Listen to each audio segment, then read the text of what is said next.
এই প্রথমবার আমি কোনো মারারি বিয়েতে আসছি।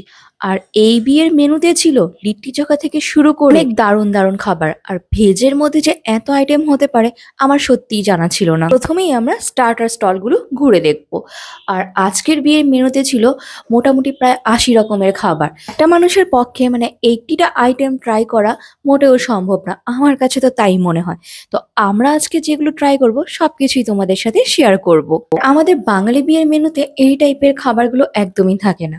তো আমার আর দিদির ইচ্ছা আছে যে যত আনকমন আনকমন খাবারগুলো আছে সবগুলোই একবার ট্রাই করে দেখবো। প্রথমেই মেয়েদের প্রিয় ফুচকা, আর আমরা প্রথমেই ফুচকা স্টল দিয়ে শুরু করেছি। দিদি ফার্স্টে জল ফুচকা খেলো, আর এখন ট্রাই করব হলো দই ফুচকা। আর আমরা না বেশি প্লেট নিয়েছি না, মানে একটা প্লেট নিয়ে সবাই মিলে ট্রাই করছি। তাহলে দেখা যাবে কি প্রত্যেকটা আইটেমই একটু একটু ট্রাই করা হবে। ফুচকার পাশেই ছিল চিল্লা স্টল। তো চিল্লা এখনো বানানো হচ্ছিল। আর এখানে দিদি আলু টিক্কি ট্রাই করার জন্য আসছে। এই আলু টিক্কির উপরে দই আর তোমার তেঁতুলের চাটনি আর একটা গ্রিন চাটনি দিয়েছিল, সত্যি দারুণ ছিল। সাথে ছিল ঝুরি ভাজা। তো একটাই আমরা নিয়েছিলাম, দিদি আমাদের সবাইকে খাইয়ে দিচ্ছিল। এখনো বরের এন্ট্রি হয়নি, তাই দেখতেই পাচ্ছ স্টলগুলোতে কিন্তু প্রচন্ড ভিড় লেগে গিয়েছে। সবাই ফার্স্টে আগে স্টলগুলো ট্রাই করে নিবে, তারপর তো ডিনারের সাইডে যাবে। তো আলু টিকিটা সত্যি খুব ভালো ছিল। আর এইদিকে দেখো চিল্লাটা রেডি হচ্ছে, এখানে পনিরের স্টাফিং করা হচ্ছিল। এই চিল্লাটা আমরা আগেও একবার খেয়েছি শিলিগুড়িতে।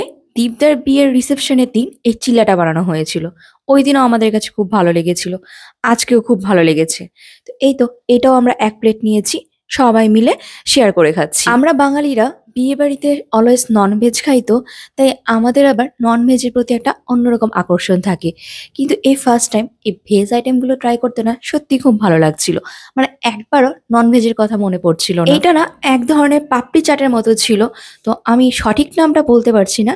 এইটাকে তোমার দই দিয়ে ব্যাটার করে তুলে চাটনি আর গ্রিন চাটনি দিয়ে সার্ভ করেছে, এটাও খুব ভালো ছিল খেতে, একটু ক্রিপসি ছিল। আজকে না এতটাই ঠান্ডা পড়েছিল কেউ আর চেয়ারে বসতে পারছিল না, মানে প্রত্যেকটা চেয়ারই কুয়াশায় ভেজা ছিল। আর যেহেতু খোলা মাঠে অনুষ্ঠান করা হয়েছে, এটা অনেকটাই বড় ছিল, আর একদম খোলামেলা ছিল, যার জন্য ঠান্ডাটাও মনে হয় সবার একটু বেশিই লাগছিল। তারপর আমরা ট্রাই করতে আসছি, এইটার নামটা আমি বলতে পারছি না। এটা যে আমরা পাও ভাজি খাওয়ার সময় মানে যে ভাজিটা দিয়ে থাকে এই টাইপের কিছু ছিল। কিন্তু এর পাশে না একটা ডেজার্টের আইটেম ছিল, এই ডেজার্টটা খুব ভালো ছিল। আমরা দুধকে জাল দিতে দিতে যে ফোমটা তৈরি হয়, সেই ফোমটাকে ওনারা পেস্তা, আলমন্ড, বিভিন্ন রকম বাদাম দিয়ে সার্ভ করছিল। এটা খেতে সত্যি অনেক ভালো লেগেছে। বাট এই চাটটা খেতে ভালো লাগেনি, এটা মিডিয়াম ছিল। তারপর পাশেই ছিল হলো তোমার চাউমিনের স্টল। তো এইখানে চাউমিন বানানো হচ্ছিল, বাবাদের জন্য একটু চাউমিন নিব। তখন পর্যন্ত আমরা যেগুলো ট্রাই করেছি এগুলো তার বাবারা খেতে পারবে না। আর চাউমিনের সাথে ড্রাই চিলি পনির ছিল, তো দুইটা আইটেমই খুব ভালো ছিল। তো তার সাথে ছিল এখানে দেখো পাস্তা। তো পাস্তাটার মধ্যে না বিভিন্ন রকম তোমার ভেজিটেবল দিয়েছিল, যেমন ব্রোকলি, ক্যাপসিকাম। তো পাস্তাটা খুব দারুণ ছিল। আমি হঠাৎ করে খেয়াল করে দেখলাম এই সাইডের স্টলগুলোতে না প্রচন্ড ভিড়। সামনে এসে দেখি এইখানে তো বাচ্চাদের জন্য পিজাও ছিল, তারপর মোমো ছিল। তো দিদি এইখানে ওদের জন্য মোমো নিয়ে আসলো, আমি একটা পিজা আর পাস্তাটা নিয়ে আসছি। এটা ওদেরকে দিয়ে আমি চলে আসলাম রাজস্থানের স্পেশাল ঘেভার নেওয়ার জন্য। এই ডেজার্টটার নাম আমি অনেকবার শুনেছি দিদির মুখে। দিদি সবসময় আমাকে বলতো রাজস্থান গেলে তোকে একবার আমি ঘেভার খাওয়াবো, এটা দারুণ একটা ডেজার্ট। তো এই দেখো বিয়ে বাড়িতেই ছিল এই ডেজার্টটা। এক সাইডে হলো ঘেভারটা ভাত ছিল, আর অন্যদিকে ওনারা সার্ভ করছিল। ফার্স্টে উপর দিয়ে চিনি শিরা দিয়ে দিয়েছে, তার উপর মালাই দিয়ে সার্ভ করেছে। তো আমি দুটা নিয়েছিলাম, আর এইটা সত্যি বলছি খুব খুব খুব ভালো ছিল। যেমন ক্রিপসি ছিল, খেতেও খুব টেস্টি ছিল। আর এইদিকে দেখো দিদি ওদেরকে চাউমিন এনে দিয়েছে। এইখানে যতগুলো স্টল ছিল তার মধ্যে আমার কাছে বেস্ট চাউমিন, মোমো আর পাস্তাটা লেগেছে। আমি চাউমিন তো নিজে একাই 2 প্লেট খেয়েছি, এতটাই টেস্টি ছিল। এদিকে দাদা ভাইও 2 প্লেটের মতো পিজা নিয়ে আসছিল। তো আমরা সবাই মিলে পিজাটাও একটু ট্রাই করলাম, পিজাটাও খুব ভালো ছিল। তারপর দিদি বলল ওইদিকে না দাহি বড়া ছিল, তাই চল ওটা নিয়ে আসি। এই তো আমরা নিতে আসছি দাহি বড়া, আর তার পাশেই ছিল লিট্টি চোখা। লিট্টি চোখাটা না বিহারের একটা ফেমাস ডিশ। এইটাকে বেগুনের ভর্তা আর চাটনি দিয়ে সার্ভ করছিল। দেখো এইটাকে হলো তোমার কয়লার মধ্যে রোস্ট করে তোমার বাটারে ভিজিয়ে দিচ্ছিল। আর পাশেই ছিল গোলাপ জামুনের স্টলটা, ছোট্ট ছোট্ট গোলাপ জামুন, এত টেস্টি ছিল।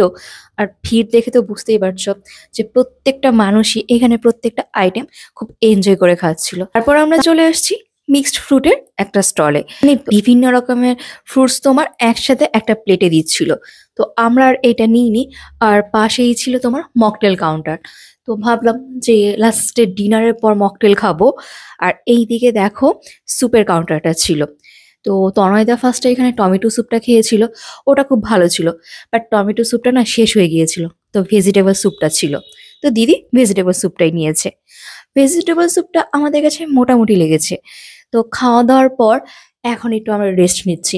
এত কিছু খেয়ে নিয়েছি না, অল্প অল্প খেয়েছি, তারপরে মনে হচ্ছে কি পেটটা অনেক ভরে গিয়েছে। এখানে হলো অর্কেস্ট্রারা হলো পারফরমেন্স করছিল, আর আমাদের ছেলে মেয়ে খুব আনন্দে নাচানাচি করছিল।